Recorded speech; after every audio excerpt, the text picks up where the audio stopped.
नहीं है, वायरस को कंसिडर किया है या नहीं किया। अगर उन्होंने उस म्यूटेशंस को कंसिडर नहीं किया हुआ, ठीक है, तो वो उसमें फिर वैक्सीन का जो फेलियर जो है ना वो आ जाएगा। अभी तो एक्सपेरिमेंट्स हमारी साइड पे तो एक्सपेरिमेंट्स भी नहीं हुए, ठीक है, उन्होंने एक किया है, तो वो अब देयर इज़ नो 100% गारंटी कि जो वो वैक्सीन जो है ना वो इतनी इफेक्टिव होगी जितना वो क्लेम कर रहे हैं। तो अभी चूँकि है नहीं, हम लोगों ने एहतियात करनी है, और एहतियात करेंगे, और एहतियात आप करें, आप अपने लिए करें और अपने घर वालों के लिए करें। क्योंकि आप बाहर निकले हुए, घर वाले के घर में, माँ घर पे है या बहनें घर पे हैं या छोटे भाई घर पे हैं, तो बेचारे घर पे हैं, ठीक है। आपने जो लेके जाना है ना वो आपने उनको तोहफा देना है, ठीक है, और वो हो जाएंगे कि यार किस तरह हुआ।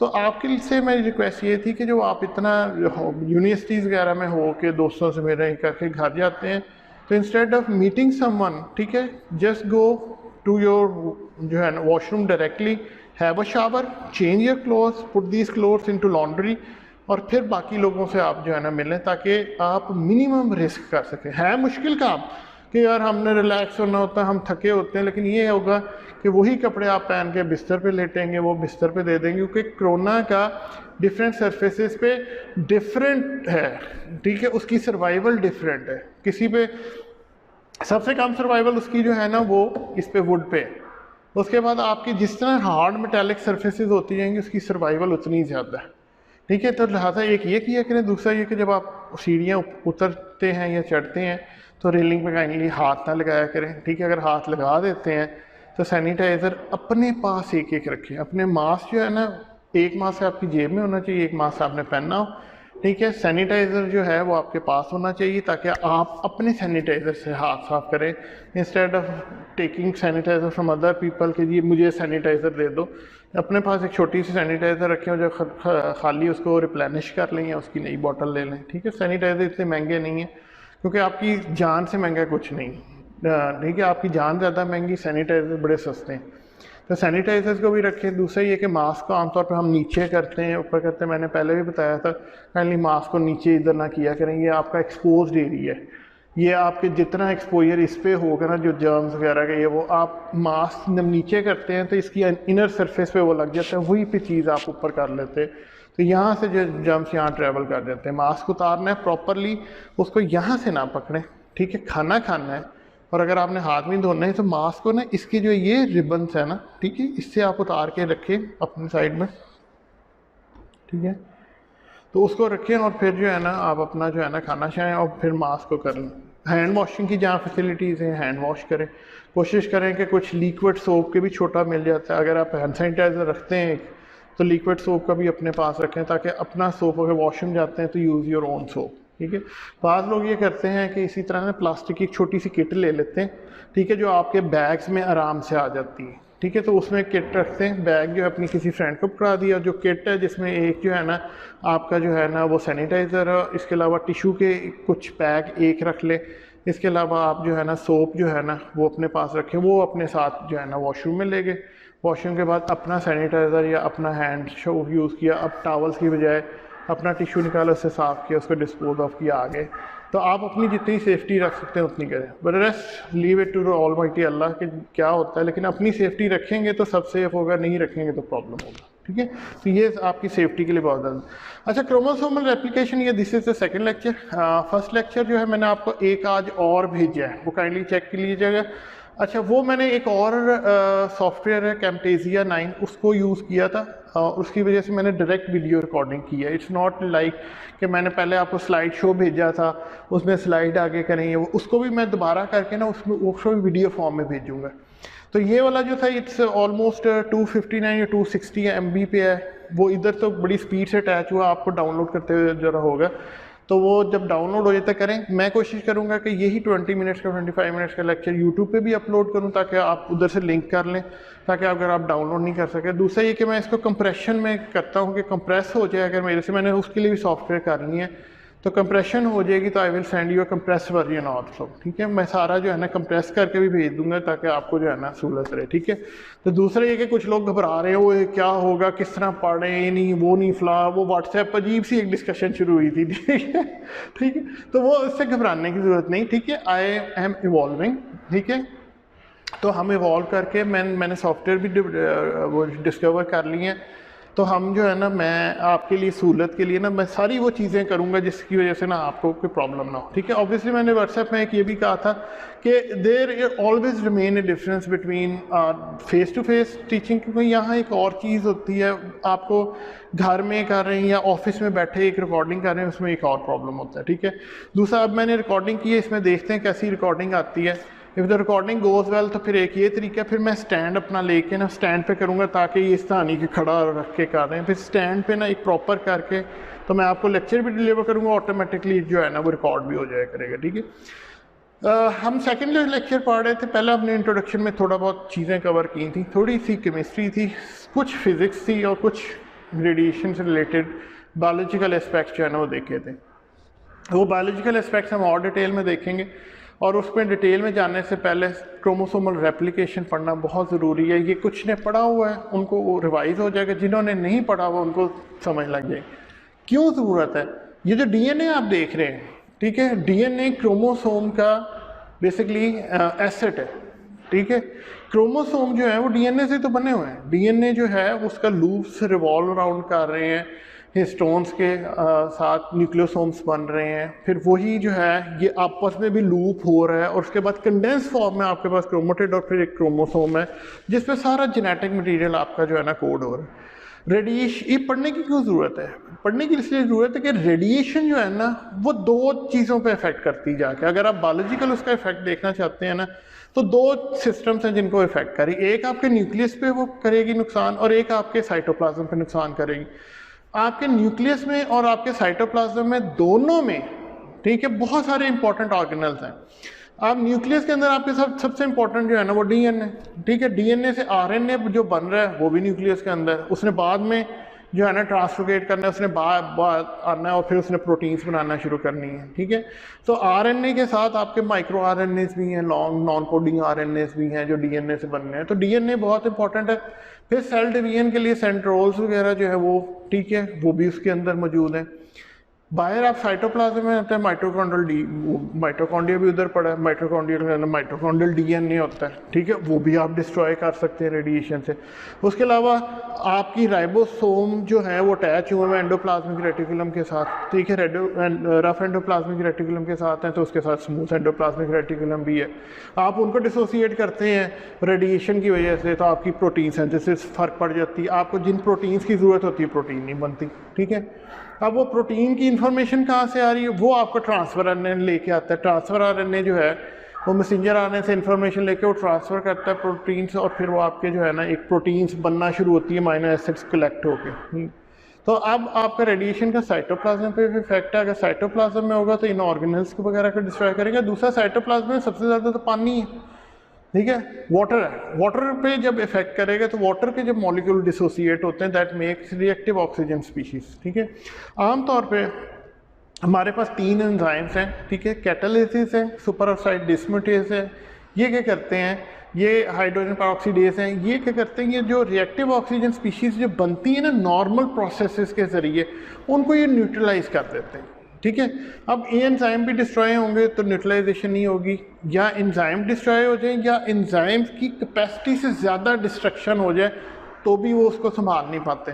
रेस्क्यू 1122 है ना, फी सेंटर में आग लगी थी, नहीं है, क्या हुआ, उनकी शुरू में जब उन्होंने बचाना चाहिए, उनकी लाहौर की कैपेसिटी कोई नहीं थी इतनी, उन्होंने फिर क्या किया, उन्होंने बाहर से डिस्ट्रिक्ट से भी वो जो है ना फायर फाइटर जो है ना मंगवाए, उनके जो है ना वो आपके ट्रक्स आए, वो वाटर ट्रक्स वगैरह उन्होंने किया, तो वो कहीं फिर आग जो है ना बुझना शुरू हुई। तो कैपेसिटी अगर एक चीज़ हो और आप उसको न्यूट्रलाइज करते हैं, लेकिन वो न्यूट्रलाइजिंग कैपेसिटी से बढ़ के नुकसान हो रहा हो, तो फिर प्रॉब्लम ज़्यादा हो जाती है। इसी तरह क्रोमोसोमल रेप्लिकेशन पढ़ने के ये भी इसलिए भी इम्पॉर्टेंट है कि जब डीएनए डैमेज होता है, डीएनए 2 तरह से डैमेज हो रहा है। किस 2 मौक़ों पर डीएनए डैमेज हो सकता है? एक तो डीएनए स्टैटिक है, बना हुआ है, क्रोमोसोम्स हैं, रेडिएशन दिए, वो क्रोमोसोम्स में नुकसान हो गया, ठीक है। किस तरह? जो बॉन्ड थे बिटवीन न्यूक्लियोटाइड्स वो टूट गए, ठीक है। एडेनिन ग्वानिन का जो है यानी थायमिन का बॉन्ड टूटा, ठीक है। इस तरह ग्वानिन साइटोसिन के बॉन्ड टूटने शुरू हुए कि डीएनए जो डबल हेलिक्स थे उसके जो दरमियान में जो बॉन्ड्स थे, ठीक है, यहाँ बॉन्ड्स थे, यहाँ तोड़ दिए रेडिएशन ने, ठीक है। हाइड्रोक्सिल आइंस वगैरह बनने शुरू हुए, तो ये जो है ना, ठीक है, सिंगल स्ट्रैंड्स ब्रेक शुरू होगी, इधर ब्रेक शुरू होगी, क्योंकि यहाँ आपकी शुगर और फॉस्फेट जो है ना वो अटैच है, तो वो फॉस्फेट जो है ना उसको आपने डिस्ट्रॉय किया शुगर, तो इधर से ब्रेकेज शुरू होगी, फिर यहाँ भी ब्रेक हुई, यहाँ भी ब्रेक हुई, डबल स्टैंड ब्रेक्स शुरू हो गए, ठीक है। तो ये जो है ना, और इसकी फिर रिपेयर्स भी हैं, तो ये ब्रेक्स जो है ना ये इंड्यूस किए जाते हैं जब रेडिएशन आप देते हैं। दूसरा, अब आपको ये पता नहीं होता कि जब आप रेडिएशन दे रहे हैं कौन से ऐसे सेल्स हैं जो मल्टीप्लाई करने लगे, ठीक है। जब उन्हें मल्टीप्लाई करना है, जब उन्हें माइटोसिस में जानना है, तो माइटोसिस में जानने से पहले देयर आर 3 फेजेस। G0 जिसमें सेल चुप करके बैठा हुआ है कि अभी मैंने नहीं करना है। G1 में एक्टिवली वो प्रोटीन्स बनाने लग जाता है, जिसकी वजह से सबसे पहले उसने डीएनए को रेप्लिकेट करना है, ठीक है। S फेज में डीएनए रेप्लिकेशन हो जाती है, G2 फेज में माइटोसिस से रिलेटेड प्रोटीन्स बनती हैं, और ठीक है। तो जब डीएनए रेप्लिकेट होना शुरू होता है, मीन्स के सेल्स जो है ना अब डिवाइड करना चाहता है, तो अगर उस टाइम पे अगर आप रेडिएशन देंगे तो भी नुकसान होगा, कि उस वक्त सेल जो है ना it's in the process of replication of DNA, और आपका डैमेज हो सकता है, ठीक है। डीएनए डैमेज होगा तो ऑब्वियसली क्रोमोसोम भी डैमेज होगा। तो ये चीज़ें जो है रेडिएशन इसलिए नुकसानदेह है कि या तो वो डॉर्मेंट जो है डीएनए उसको ख़राब करेगी, डायरेक्ट इफेक्ट करेगी, या वो डीएनए जब रेप्लिकेट होने लगेगा तो होगी। अब डीएनए की रेप्लिकेशन पढ़ने के लिए, अब ये जो है basically it's DNA replication, it's not chromosome replication, ठीक है। डीएनए रेप्लिकेशन होती है तो क्रोमोसोम रेप्लिकेट होगा, ठीक है। अब आपकी 23 पेयर ऑफ क्रोमोसोम में 46 है, वो कहाँ से होंगे? वो ये डबल होगा तो वो डबल होके एक जो है ना दो जो है ना डॉटर सेल्स में जाएंगे। तो इसलिए क्रोमोसोमल रेप्लिकेशन का जाना होना ज़रूरी है, पढ़ना। दूसरा, बॉडी ग्रोथ में, जब बॉडी ने ग्रो करना है, बॉडी ग्रो कब करेगी? जब उसका हर सेल डिवाइड करेगा, ठीक है। जब हर सेल डिवाइड कर रहा है तो बॉडी जो है वो ग्रो कर रही है। इसी तरह रिप्लेस करना सेल, कोई इंजरी हो जाती है, ठीक है, तो इंजरी को रिप्लेस करने के लिए आपके सेल्स को डिवाइड होना पड़ता है, और सेल तब भी डिवाइड होंगे जब माइटोसिस से पहले आपका डीएनए जो है ना वो रेप्लिकेट होगा, और अच्छा रेप्लिकेट होगा। अगर डीएनए ख़राब रेप्लिकेट हो रहा है या कुछ इंजरी हो रही है तो म्यूटेशंस के चांसेस बढ़ जाते हैं, ठीक है। म्यूटेशंस जो हैं वो बाज़ दफ़ा अच्छी भी होती हैं, बाज़ दफ़ा बुरी भी होती हैं, बाज़ दफ़ा अननोटिस चली जाती हैं, ठीक है। वो कहीं किसी और जनरेशन में म्यूटेशन निकल आती है। ये नहीं होता कि एक म्यूटेशन अगर आपको है तो आप अपने ऑफस्प्रिंग को जो है ना म्यूटेशन ट्रांसफ़र कर देंगे तो वो भी इफेक्ट हो जाएगा। This is not always true, ठीक है। बाज़ दफ़ा ये होता है कि it takes generations for the mutations to express itself, ठीक है। और समटाइम्स म्यूटेशन इतनी स्ट्रांग होती है कि नेक्स्ट जनरेशन में आ जाती है। कैरियर्स भी होते हैं म्यूटेशंस के, कई कैरियर्स होते हैं, वो कैरियर्स ही रहते हैं, सारी ज़िंदगी कैरियर्स रहते हैं, ठीक है। तो लिहाजा अच्छे रिप्लेसमेंट के लिए कि सेल वही रिप्लेसमेंट जो ख़राब हुए थे, ठीक है, और वो उसी तरह ही रिप्लेस हो। माइटोसिस नहीं ही करना है ना, उसे डॉटर बनाने तो आइडेंटिकल बनाएगा, जिस तरह का सेल था उसी तरह के बनाएगा आगे दो में। तो उसके लिए रिप्लेसमेंट के लिए आपके लिए बहुत ज़रूरी है कि आपका डीएनए रेप्लिकेट सही। उसके बाद आपकी रिप्रोडक्शन के लिए बहुत इंपॉर्टेंट है। माइटोसिस होती है, लेकिन जो आपके गैमेट्स हैं, एग है, स्पर्म है, उसके अंदर मियोसिस भी होती है, ठीक है। क्योंकि वो डिवाइड जब हो रहा है तो आपने इक्वल नंबर जो है देना। अगर माइटोसिस करते रहेंगे देयर इज अ लिटिल, बड़ा डिफ़िकल्ट हो जाता है माइटोसिस को आगे सस्टेन करना, क्योंकि हर माइटोसिस में ना आपका एक रीजन डीएनए का जो है ना एंड वाला रीजन, ठीक है, जिसे टीलोमेयर कहा जाता है, वो रेप्लिकेट नहीं होता, ठीक है। क्योंकि आपका जो डीएनए की रेप्लिकेशन होनी होती है वो 5 प्राइम to 3 प्राइम जानी होती है, ठीक है। 5 प्राइम से 3 प्राइम जानी है ना। अगर आपके एंड पे वो एंड जो है हाइड्रोक्सिल ग्रुप लगा, but that hydroxyl group belongs to 3 prime group, तो वहाँ से तो रेप्लिकेशन शुरू होने वाली नहीं, वहाँ से रेप्लिकेशन वो रुक जाती। तो एंड वाला जो पोर्शन होता है, ठीक है, जब वो 5 प्राइम से 3 प्राइम पे जा रहा था, जब वो 3 प्राइम पे रुकता है, जहाँ जाके रेप्लिकेशन रुकती है, उससे आगे जो टीलोमेयर का जो छोटा सीक्वेंस होता है वो रेप्लिकेट नहीं होता। वो रेप्लिकेट नहीं होता तो वो जो डीएनए ना वो जो क्रोमोसोम है वो हर सेल डिवीजन पे थोड़ा छोटा, क्योंकि डीएनए तो बहुत बड़ा है ना, ठीक है, वो थोड़ा थोड़ा जो है ना वो श्रिंक करता है। इसीलिए कहते हैं हेफ्लिक्स लिमिट, एक हम कहते हैं हेफ्लिक्स लिमिट। ये कहाँ देखा गया फिनोमेना? ये देखा गया सेल कल्चर के अंदर। जब आप पेट्री डिश में सेल को लेते हैं ना, ह्यूमन सेल को लेते हैं, ठीक है, सेल लाइंस को लेते हैं, या ट्यूमर की सेल लाइंस को लेते हैं। ट्यूमर की तो सेल लाइन ये होती है कि वो तो जो है ना इमॉर्टल सेल लाइन है, उसने तो रेप्लिकेट होते जाना है, उसको जब भी करेंगे उसका काम है मल्टीप्लाई होना। वो नहीं रुकती। लेकिन जो मोटर सेल लाइंस है ना, जो हमारी, जिसको हम कहते हैं प्राइमरी सेल कल्चर, प्राइमरी का मतलब है कि जी मैंने देखना था कि मेरा लिवर कैसा काम कर रहा है, ये लिवर पे मैंने एक्सपेरिमेंट करना है, तो मैंने ह्यूमन लिवर सेल लाइन जो ली है उसको लेके उसको मैंने मल्टीप्लाई कराया। अच्छा, वो जब मल्टीप्लाई कराते हैं ना तो वो कोई 5 या 8 जनरेशन के बाद ना मल्टीप्लाई होना रुक जाता है। और वो इस वजह से रुक जाते हैं कि उनकी टीलोमेयर इतनी शॉर्ट हो जाता है, उनके डीएनए सीक्वेंसेस इतने श्रिंक कर जाते हैं कि it is unable to multiply, ठीक है, और सस्टेन नॉर्मल फंक्शंस, ठीक है। तो वो जो है ना वो ज़रूरी है। तो टीलोमरेज जो है ना वो एक एंजाइम है जो कि ये जो है ना क्या करता है, टीलोमरेज ख़ास तौर पे गैमेट्स वगैरह में शॉर्टनिंग नहीं होने देता, ठीक है। आपका पूरा डीएनए रेप्लिकेट होता है और वो फिर अगले जो है ना मियोसिस में जो है ना अगले ऑफस्प्रिंग को जो है ना वो जाता है। अगर वो ये ना करे तो विद एवरी जनरेशन, ठीक है, कि जनरेशन दर जनरेशन ये शॉर्टनिंग होने लगेगी और यू हैव स्टेराइल जनरेशन जो आगे रिप्रोड्यूस ही नहीं करेंगे। क्यों? क्योंकि डीएनए शॉर्ट हो चुका होगा। क्योंकि माइटोसिस की तो कैपेबिलिटी ये है कि वो आगे 3 प्राइम एंड से हाइड्रोक्सिल एंड से आगे वो नहीं करता रेप्लिकेट, तो वो तो छोटा होगा। अच्छा, जो मैं आपको एग्जांपल दे रहा था वो पेट्री डिश वगैरह, उसमें ये होता है कि सेल जो है ना वो इसी तरह जो है ना जब मल्टीप्लाई करते चले जाते हैं ना तो वो शॉर्टनिंग इतनी हो जाती है कि उनकी जो मल्टीप्लिकेशन जो है ना वो रुक जाती। ट्यूमर सेल्स अपार्ट वो क्या कहते हैं, उनके अंदर टीलोमरेज एंजाइम्स होता है, ठीक है। या आमतौर पे हम लोग गैमेट्स में रखते हैं, वो जो है ना उसमें ट्यूमर सेल अपना प्रोड्यूस करने लग जाता है। वो क्या करता है कि वो कंटिन्यूसली मल्टीप्लाई पूरे का पूरा DNA cell to cell very जो है ना वो मल्टीप्लाई कर रहा है। जो म्यूटेशंस हो रही है वो म्यूटेशंस उसको हेल्प करती हैं कि आप मल्टीप्लाई करो, आगे चलो, ठीक है। तो ये इसलिए भी ज़रूरी है डीएनए रेप्लिकेशन को देखना कि एक तो रिप्रोडक्शन में, ठीक है। एक पिक्चर मैंने आपको पिछली दफ़ा भी दिखाई थी कि how a zygote actually changes into a fully functioning human being, ठीक है। आप 6 वीक्स जो प्रेगनेंसी लें, 6 वीक्स प्रेगनेंसी में ऑलमोस्ट जो है 10 वीक्स पे यू हैव योर हार्ट बनना शुरू हो जाता है। उसका ट्यूब होती है हार्ट ट्यूब, ठीक है। वो ट्यूब जो है ना उसमें heart actually 10 weeks to 13 weeks जो है ना हार्ट की एक्टिविटी आ जाती है। अगर 13 वीक्स पे हार्ट की एक्टिविटी ना आए तो इट मीन्स कि फीटस इज डेड। 30 वीक्स में हार्ट फुल्ली फंक्शनिंग नहीं होता, ठीक है। उसमें एट्रिया वेंट्रिकल्स भी बन रहे होते हैं, सेप्टम बन रहे होते हैं, बट इट स्टार्टेड बीटिंग। वो ब्लड जो है ना वो बना के उसको बनता है जो ब्लड उसको डिस्ट्रीब्यूट करने लगता है। उसके बाद 40 वीक्स मैक्सिमम है। मैक्सिमम का मतलब ये होता है 40 वीक्स तक हम कहते हैं कि जी प्रेगनेंसी ले जाएं तो दैट इज़ नॉर्मल।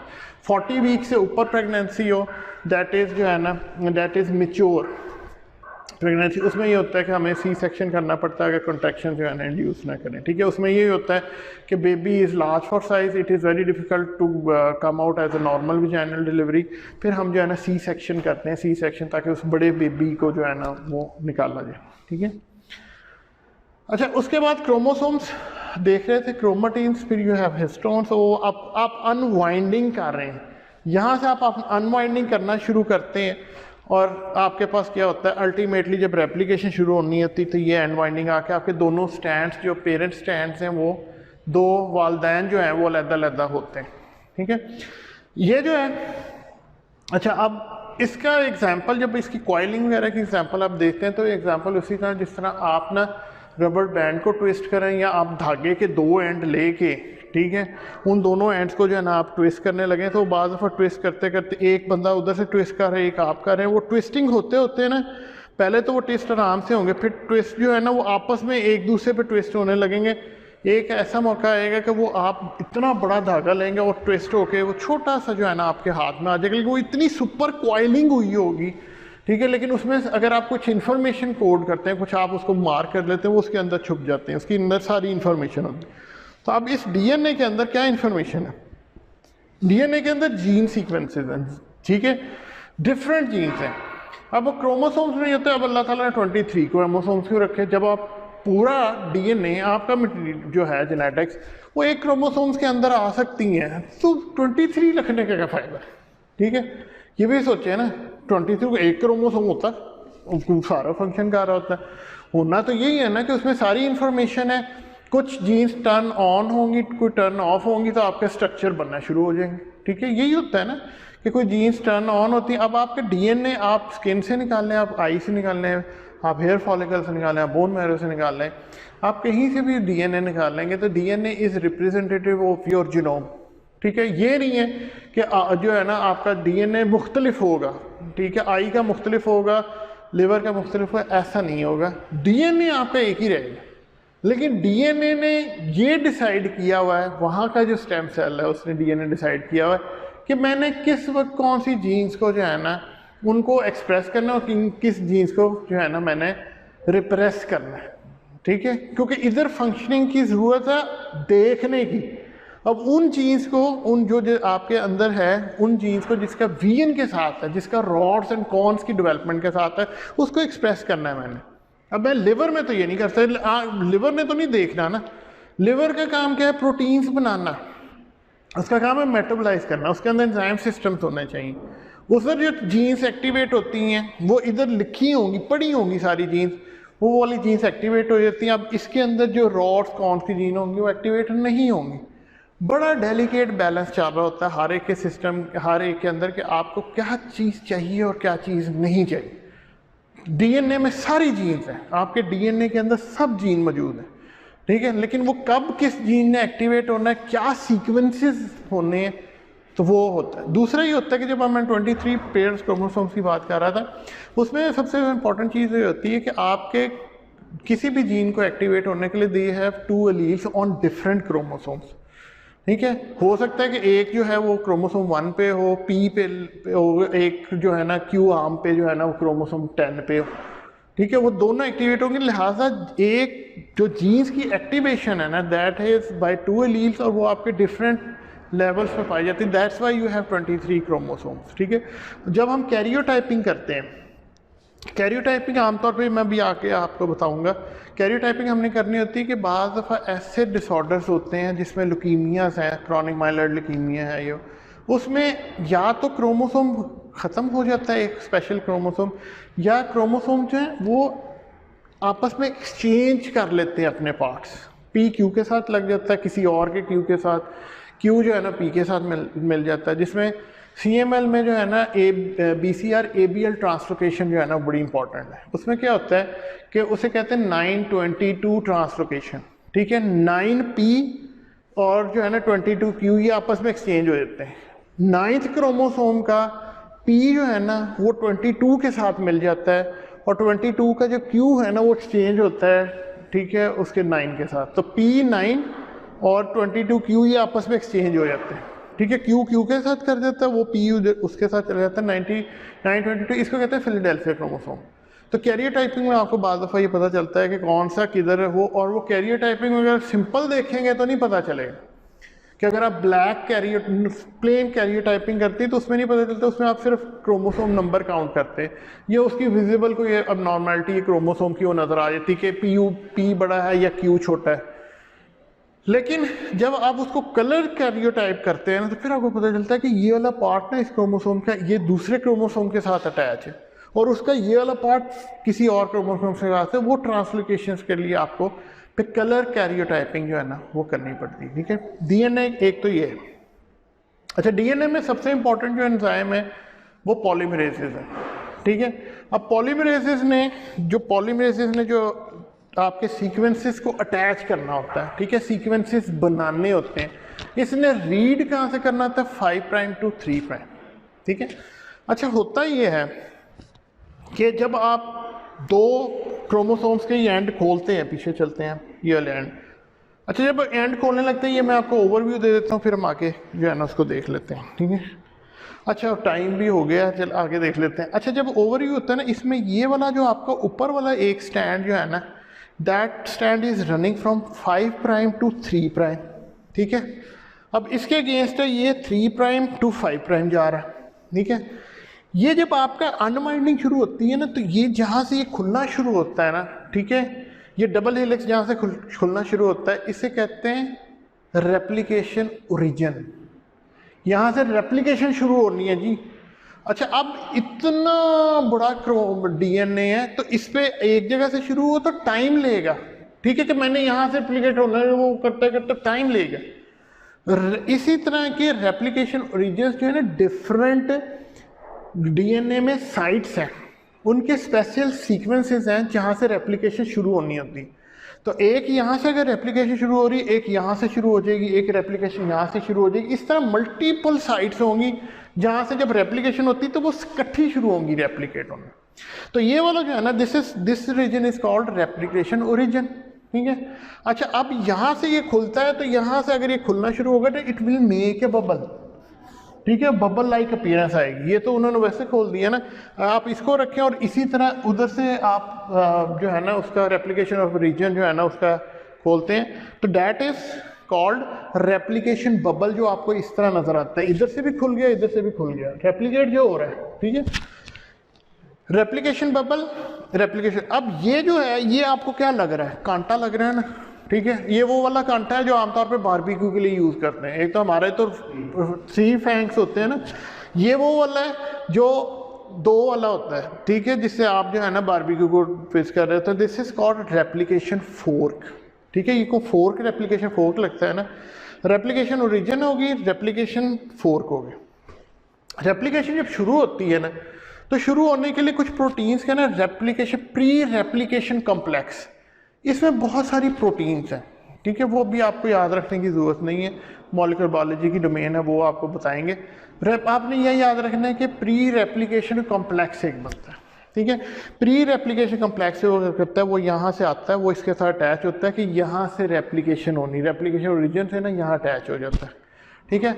अच्छा, अब आपको चाहिए 2 एंजाइम्स और, कौन से एंजाइम, एक जो इसको खोल के रखे और दूसरा इसको अनवाइंड करें, ठीक है। ये जो खुलता जा रहा है ना, ठीक है, इसको स्टेबल रखें, ये खुला रहे, ठीक है, और इधर जो है ना वो रहता है जो एंजाइम, वो हेलिकेज है इधर एंजाइम, ठीक है, वो हेलिकेज एंजाइम इधर अटैच है, तो वो इसको कट करता है। वो helicase is like a scissor, वो ना ऐसे कैंची की तरह टिट कर रहा होता है, ठीक है, वो स्टेबल भी रखता है। उसके साथ हेल्प करती हैं स्ट्रैंड बाइंडिंग प्रोटीन्स, ठीक है, वो प्रोटीन्स अटैच होती हैं, वो इस एंड को खोलती हैं और सीजर जो है ना वो काट रही होती है, ये एंड स्टेबल रहता है। ये इस तरह जो खुल गया है ना, ये दोबारा वाइंड में नहीं जाता। लेकिन इधर बहुत ज़्यादा वाइंडिंग हुई है, तो मैंने आपके लिए खोल दी है ना, आप उधर देखेंगे तो बहुत सारी वाइंडिंग हुई होगी, उस वाइंडिंग को भी तो किसी ने खोलना है, ठीक है। तो वो टोपोआइसोमरेसेस एंजाइम्स हैं, वो अनवाइंड करते चले जाते हैं, एक आगे से चलता है, वो अनवाइंडिंग करता चला जाता है, ठीक है। जिस तरह आपने गाड़ी देखी ना, जिस तरह सड़क बन रही होती है, आगे से बुलडोजर कर रहा होता है, फ्लैट कर रहा होता है, ठीक है, और उसके बाद पीछे से वो बजरी वाला ट्रक जो है ना वो बजरी डालता जाता है वो फ्लैट वगैरह पे, ठीक है। इसी तरह ये होता है कि जो हेलिकेज है वो इसको खोलता रहेगा, कट करता रहेगा, उसके साथ स्टैंड बाइंडिंग प्रोटीन्स हैं जो इसको ओपन रखेंगी, दोनों को। टोपोआइसोमरेसिस ना आगे काम कर रहे होंगे कि इसको जो है ना इसको अनवाइंड करते जाएंगे ताकि ईजी होता रहे, ठीक है। ट्विस्ट जो हुआ है इस तरह ट्विस्ट हुआ, उसको वो इस तरह कर देंगे और वो हेलिकेज जो है ना वो इस तरह आके ना इस तरह खोल देगा, ठीक है। मसलन आपका ये ट्विस्टिंग हुई है ना इस तरह, ये इस तरह ट्विस्ट हुआ हुआ, ठीक है। तो अगर ट्विस्ट हुआ हुआ इसको पहले इस तरह ट्विस्ट करके इनलाइन कर देंगे, उसके बाद जो है ना आपका जो है ना वो इस तरह जो है ना खोलता जाएगा पीछे से हेलिकेज, ठीक है। अच्छा, अब मैंने आपको ये बताया था ये 3 प्राइम है, वो 5 प्राइम है, और ये 5 प्राइम है, 3 प्राइम है। तो जब ये खुल जाएंगे स्टैंड 5 प्राइम टू 3 प्राइम जानी होती है, ठीक है। तो यहाँ 3 एंड है ना, 3 प्राइम का एंड, उस पर हाइड्रोक्सिल ग्रुप्स होते हैं। हाइड्रोक्सिल ग्रुप शुगर के साथ अटैच होते हैं, डीऑक्सीराइबोस शुगर है ना, उसके साथ अटैच होते हैं। तो 5 प्राइम से इधर से शुरू होती है, यहाँ से नहीं होती, ये तो खोल रहा है ना। अगर यहाँ से वो शुरू होगी ट्रांसलेशन तो फिर क्या होगा, फिर ये पीछे से खोलने का तो फायदा कोई नहीं है, ठीक है। तो आप क्या करते हैं, यहाँ से इस तरह ट्रांसलेशन शुरू होती है, ठीक है। ये एंड 5 प्राइम है, ठीक है, यहाँ से हो नहीं सकती। अब क्या करता है, यहाँ जो सीक्वेंस होते हैं ना, उन सीक्वेंस पे ना छोटे छोटे जो ना डीएनए वो आरएनए लगते हैं आके, ठीक है, आरएनए प्राइमर्स लगते हैं, ठीक है। तो आरएनए प्राइमर्स रखने के लिए आरएनए प्राइमेज एक एंजाइम है, वो आरएनए प्राइमर लेके आता है। वो छोटे आरएनए के सीक्वेंस होते हैं, क्योंकि आरएनए सीक्वेंस इधर लग सकता है। क्यों लग सकता है, ठीक है, क्योंकि ये आपका जो थाइमिन है ना, that will be replace by uracil, ठीक है। यहाँ जो है ना, जहाँ एडेनिन होगी उसके साथ यूरेसिल लग सकता है, ठीक है। तो वो छोटे छोटे सीक्वेंस इधर लगाता रहता है। उसके बाद आपका क्या होता है कि आपका डीएनए जो पॉलीमरेज है ना, उन सीक्वेंसेस में, उन सीक्वेंसेस को जो है ना वो आपस में एक डीएनए, वो सीक्वेंसेस को ना डीएनए एक लाइगेज एंजाइम है, ठीक है, वो डीएनए लाइगेज आता है, वो इन सीक्वेंसेस को, जिनको ओकाज़ाकी फ्रैगमेंट्स कहते हैं ना, इन सीक्वेंस को वो जोड़ता है, सिलाई करता है, ठीक है, वो कर देता है। लेकिन सिलाई करने के बाद आपके पास फिर प्रॉब्लम रह जाता है, वो तो आरएनए के सीक्वेंस है, वो जो स्टैंड बनेगा वो तो आरएनए बन जाएगा, आपने तो डीएनए को रेप्लिकेट करना है। तो डीएनए जो पॉलीमरेज है ना, वो दोबारा आता हुआ क्या करता है कि वो जो आरएनए प्राइमर्स लगे होते हैं ना, उनको रिमूव करके उसकी जगह डीएनए सीक्वेंस आ जाता है, यूरेसिल की जगह ना थायमिन को ऐड करता चला जाता है, तो आपका बिल्कुल रेप्लिकेट हो जाता है ये स्टैंड, ठीक है। तो जो स्टैंड पहले जो 5 प्राइम से 3 प्राइम में डबल हो रहा है, that is called leading stand, lead कर रहा है ये, इसको कोई प्रॉब्लम नहीं है, तो आराम से जा रहा है। जो लैग करता है ना कि जी मैं छोटे छोटे टुकड़ों में, फिर वो लाइगेज उसको जोड़ रहा है, फिर डीएनए पॉलीमरेज आके उसको ठीक कर रहा है sequences, that is called lagging, ये लैग कर रहा है जी पीछे, ठीक है। फिर ये खुलता जाएगा, स्टैंड बनता जाएगा, उसके बाद ठीक है गायरेसिस एंजाइम है वो दोबारा कॉइलिंग करते हैं, खुल गया ना आपने एक ये स्टैंड बाइंडिंग प्रोटीन्स जो हैं, स्टेबल जो प्रोटीन्स है, वो हेलिकेज ये अलहदा हो जाता है, फिर फर्दर और नहीं खोलता क्योंकि वो पूरा खोल चुका होता है, ठीक है। जब इस तरह 2 स्टैंड बन जाते हैं, ये दोनों स्टैंड आपस में, एक इधर स्टैंड बन गया और एक इधर स्टैंड बन गया, फिर क्या वो फिर ट्विस्टिंग शुरू होती है, वो जो गायरेज है ना वो उसकी ट्विस्टिंग शुरू करता है और आपको 2 डीएनए के मॉलिक्यूल एक में मिल जाते हैं। उस वक्त माइटोसिस स्टार्ट होती है, एक डीएनए एक से उसमें डॉटर में जाता है, एक में जाता है, काम शुरू हो जाता है, कंप्लीट हो जाता है, ठीक है। ये एक ओवरव्यू है, ठीक है। इसकी जो है ना, इस ओवरव्यू की पॉलीमरेसिस का जो डायरेक्शन जो मैंने आपको बताया है, इसके अलावा इसकी वीडियो है, ठीक है। ये वीडियो जो है ना, ये वीडियो जो है ना, ये मैं आपको सेंड कर दी है, ठीक है, कर दूंगा बल्कि, तो ये वीडियो भी आप देख लीजिएगा, ठीक है। और इससे आगे जो है ना, जो इस वीडियो में है और जो मैंने अभी आपको इन्फॉर्मेशन दी है, उसकी सारी जो है ना है। उसके बाद हम टीलोमेर पढ़ेंगे और फिर हम डीएनए रिपेयर मैकेनिज्म्स पढ़ेंगे, ताकि डीएनए रिपेयर किस तरह होना है उसको देखेंगे हम, ताकि ये हमारा जो है ना लेक्चर कंप्लीट हो। मोस्ट प्रॉब्ली मैं कोशिश करूँगा वो सारा आपको जो है ना इधर भी समझा दूँ और उसकी जो है ना वीडियो भी बन जाएगी, ठीक है। Thank you ji.